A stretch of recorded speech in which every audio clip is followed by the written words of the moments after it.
त्याचे कोणते कोणी मला काही माहीत नाही. त्यांचं आमचं कुठे प्रवेशासंदर्भामध्ये आज बोलणं नव्हतं. आज त्यांचा प्रवेश नाहीये.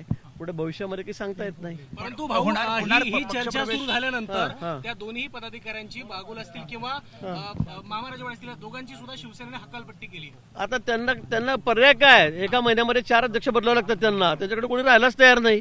अध्यक्ष झाला की लगेच 5व्या दिवशी ते हकालपट्टी करतात. आता मला माहित नाही राजवाड्यांची हकालपट्टी का केली. 4 दिवसापूर्वीच अध्यक्ष केलं त्यांनी त्यांना.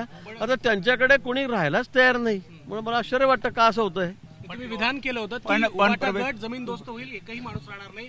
कुठेतरी आता हे सुद्धा जे प्रवेश आहेत ते येत्या काही दिवसात होतील असं वाटतंय. राजवाडे असतील किंवा बागुल असतील. नाही मला त्याच संपर्कात आहे. मला असं काही सांगता येत नाही काय होईल काय नाही. पण मी ते खरंच सांगतो की उभाटा नाशिकमध्ये राहणारच नाही. दबाव टाकला जातोय असं त्यांचा आरोप आहे की दबाव टाकला जातो. काही दबाव नाही. आता या लोकांवर काय दबाव होते आमचे.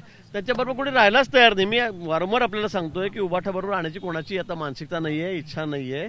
कारण त्यांना विकासाचं राजकारण करायचंय, आपापले प्रभाग सांभाळायचे आहेत. त्यामुळे तिथे राहून फक्त बोलबच्चन दुसरं काय, त्याशिवाय दुसरं काहीच नाही तिथे. फक्त बोल घेवड्याचा पक्ष तो राहिलेला आहे. त्यामुळे तिथे राहायला कोणी तयार नाही. आणि म्हणून सगळे आमच्याकडे प्रवेश करायला उत्सुक आहेत. अजून परत पुढच्या आठवड्यामध्ये प्रवेश होतील. अजून काही प्रवेश होतील नक्की नक्की. सगळ्याच पक्षातून. मग काँग्रेसचे पण आहेत, एनसीपीचे पवारसाहेब गटाचे राहतील, उभाटाचे राहतील. लोकांना आता मुख्य प्रवाहामध्ये यायचं आहे.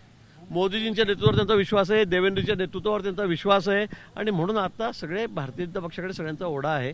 सगळ्यांना इथे प्रवेश करायचा आहे.